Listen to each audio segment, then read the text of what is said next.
Hello guys, welcome back to Limitless Cryptos. Today I'm going to be doing my review video on INS, the grocery industry reinvented.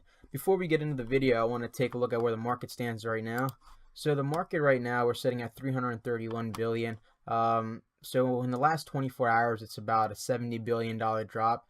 The last time we saw this price was very early December. Yep, very early December. So our low, so our prices have visited back to where the prices were sitting about 2 months ago, um, which is nothing crazy because everything was really overvalued at this point, and now the market's correcting itself, so now it's undervalued. But once it's way undervalued, it's gonna come back to that safe median point, hopefully. But anyways, let's get back to our project of the day. So INS ecosystems. So what this crypto product is hoping to accomplish is connecting manufacturers directly to consumers. And by doing this, they're almost taking out retailers. So before I went more in depth into this, I wanted to really look at how big retailers are, because I really had no idea. I knew they were big, but I didn't have a number to really picture. So the U.S. Food Retail Industry Statistics and Facts. So I don't know how accurate this is, but the total retail and food service sales in the U.S. 5.35 trillion. So this is a huge market. The number of supermarket stores in the U.S. 38,441. So this is a huge market that they're targeting. Well, they want to replace these guys by using blockchain and smart contracts. So you don't need retailers. You could go directly from manufacturers to consumers, and it benefits on both ends. So the reason they view retailers as a problem is because retailers have too much power, and because of this overwhelming amount of power, they have too much influence in the supply chain. So basically, on the white paper, the examples they gave were they have too much influence on how things are processed, packed, priced, and promoted, and because they have too much influence, they add a lot of costs that aren't necessarily needed, and because of this, when in the process of getting a product from the manufacturer to the consumer, they add a lot of cost, and INS is hoping to take that cost off the table, and by doing this, they could offer groceries to consumers at up to a 30% discount, they're hoping.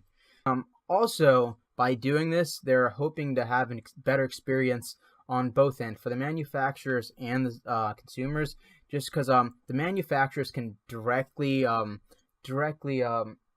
interact with the consumers. They're going to have to fight for your business. And here, the other thing is there's a lot more manufacturers than there are retailers. So there isn't as much competition in the retail versus retailer than there would be if the retailers were to be gone and it was manufacturer to manufacturers, because there's thousands of manufacturers, but you could probably, so an example they give is in the UK.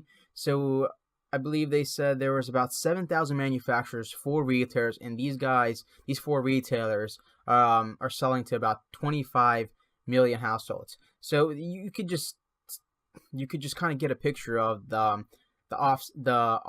offset there is right there. 4 retailers and 7,000 manufacturers. So if there's just 4 retailers, there's really isn't that much competition. These guys basically own the market. They can basically choose to charge you whatever they want to charge you. Well, upcharge basically. They're gonna upcharge you whatever they really want to charge you. There isn't that much competition. But if you take those guys out and the manufacturer's fighting for you, they're going to have to fight for your service. And they're going to have to do that. The way they're going to have to accomplish that is offer you better products, better price. And that just gets you a better product at a lower price. So that would be awesome. So next, let's take a look at the team behind it, the advisors. So all this stuff I basically already summed up for you. Higher quality groceries, cheaper in stores, groceries bought online, easier and more convenient, full control of product pricing. So here's some of the guys that have already expressed interest in partnering with them. Hundreds of manufacturers expressed interest in joining us. You could look in these are some brands you've seen when you go to the store. So here's the advisor board. I don't know how to pronounce his name, but let's take a look at his LinkedIn. I already have it up somewhere. Yep, this is him. Bancorp Foundation, co-founder, product, architecture. I was a highly motivated businessman with infectious creativity and passion for his career. He is a joy to work for. I always love looking through the recommendations, just because you don't know the person, and it helps to have somebody else's opinion on them, just so you could kind of get a better picture of who the people are. Next, Michael Tarpin. Let's see who this guy is. His LinkedIn isn't okay. Yeah, it is. Advisors, the NAGA ICO. I've heard of NAGA. I don't really know exactly what they do or what they're hoping to accomplish.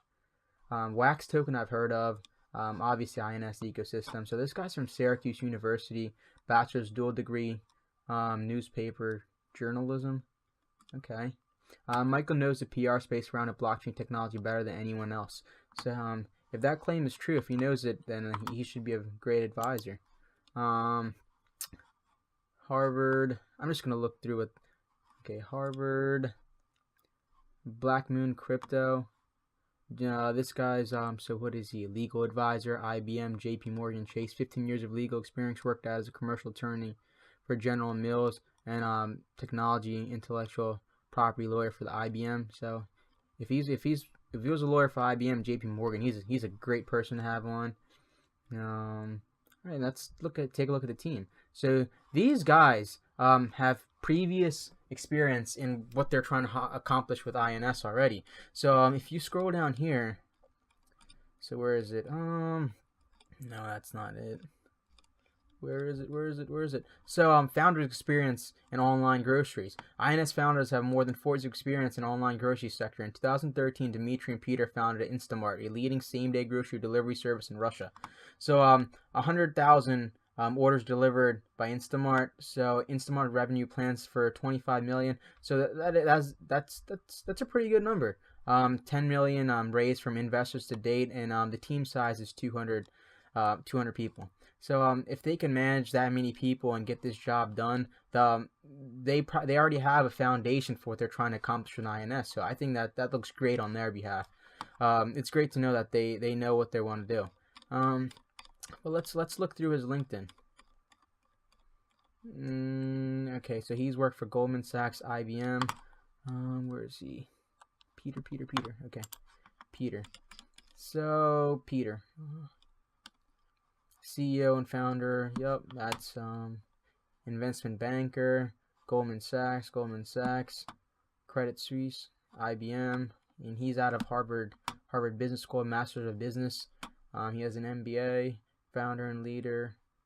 I believe he has teaching experience too, which is great because if he's being being the CEO, he has I can't even read this. What is that? Doesn't help at all. Well, you're getting no recommendation from here because I don't know what this is. If this is Russian, I can't read it. All right, let's look at the other guy, Dimitri. Is this the other guy? Yeah, Dimitri. Vice President of Private Equity, VTB Capital, Associate Rothschild. I've heard of Rothschild. I don't know exactly what it is though. University of London. No recommendations here. Okay, but Rothschilds, that's a name I've heard before. Blockchain smart contracts, 4 years in blockchain smart contracts, recognized expert in cryptography and security. Yep, that's definitely somebody you would want to have with you since you guys are working in that. 5 years of leading development teams. Yeah, this looks like this is a pretty solid team. I would not be scared to invest money in a group with these guys. They look like they have the all around experience to come together and get the job done. So team experience, as you already saw, IBM, Goldman Sachs, McKinsey, Rothschild. Our partners, I don't really recognize any of these. Bancorp, one of their advisors own that. So Civic, another one of their advisors own this too. DigiX, I think that's another cryptocurrency. Token sales, that's over. So INS just basically came out. It hasn't been too long in the market. I believe it came out, okay, yeah, December 4th, 2017. So it's basically exactly 2 months. But it just got to the market about 2 weeks ago. I believe it came to KuCoin first, and that's when I first laid my eyes on it. As soon as it came to KuCoin, it caught my eyes. I did my research, and I love the project, so I invested right away. It's grocery dominated by retail. So this is what I was telling you guys earlier: 7,000 manufacturers, 4 retailers, 25,000 household. Retailers bargaining negative effects. Manufacturer limited choice and high price burdens consumers. Okay. So the roadmap is very important. It's you definitely want to see that these guys have a plan and make sure that they're hitting their plan. So we're right here in the process. They're INS to conduct an ICO, so they hit that target. So they should be developing the INS platform right now, and they give a picture of it somewhere. Oh, so this is what the platform should be looking like. I believe they're working on the online app right now. So this should be released by second quarter of 2018. Development of the INS consumer and fulfillment app and interface. So this should be out pretty soon. So that's something you should definitely keep your eye out for, because if this hits successfully, then this thing can really catch a lot of attention and go through the roof. Founders experience, that's what I already showed you. So let's take a look at their social media. Twitter, 16K. So this compared to the other guys in the compared to other cryptocurrencies, this really isn't that big of a following. But that can be a good thing, because it means if you invest right now, you're an earlier investor. So the earlier you invest in a great project, the bigger return you could expect. So that could be a good thing. Like I said, these guys only came out about not 2 months ago, but their ICO is 2 months ago. So these guys are fresh in the market. Do your research. If you love it, don't hesitate to invest in these guys. So let's look at their Facebook.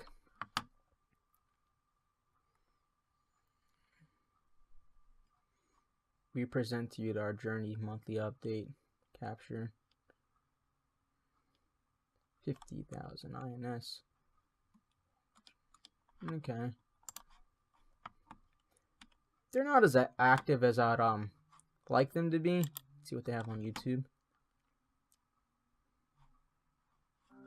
Grocery is one of the world's. Oh, I've already watched this video. This is a pretty well made video. It's short and to the point. Before I continue with what I think the price can possibly hit by the end of the year, I want to make sure that you guys know that by no means am I a financial advisor. I'm just sharing what I know and my experience in the market. You guys do your own research. If you think this is a project worth investing your money in, definitely do it. I definitely think it's a great project, but you guys decide. Invest at your own risk. Don't ever invest anything that you can't afford losing. But anyway, so INS is currently sitting at $1.92, market cap at 53 million, volume at 32 million, circulating supply 28 million, total supply 50 million. So this entered the market at a really bad time. So I believe we saw the highest point in cryptocurrency in the last year in January 7th or something like that. So this came to the market January 12th. So the market was already going down at that point. I think it was going already down at that point. So it hit a high of $9.30, but ever since then it's been just going down. And right now it's under $2, which I think is awesome price to pick this thing up, because this thing's gonna go. Once it starts going, you're not gonna be able to catch this thing. This thing's a great project. So hold your portion in it while it's still cheap. So where do I think the price is going? So if it ever can totally replace the retail industry, which 5.35 trillion, that would put each INS token price at a total supply of 50 million, over $100,000. If it ever were to hit that, that would be freaking amazing. I would be a multi-millionaire. I would be loving life. but I don't think that's likely to happen. I think $100 is more likely. I wouldn't be surprised if it's even more than 100, 150, $200 range, because the circulating supply is really low. So for this project to hit $100, I believe the market cap would have to be about 2.8 billion, which for this project, I think it's an awesome project. I really believe in this project. I believe 2.8 billion dollars is nothing for this to have, nothing for this hit. So I definitely am very, very bullish on this project. So anyways, I hope you guys enjoyed this review on INS Ecosystems. Comment down below if you guys have any opinions or what you think. If you liked the video, definitely hit the like video. Thank you guys.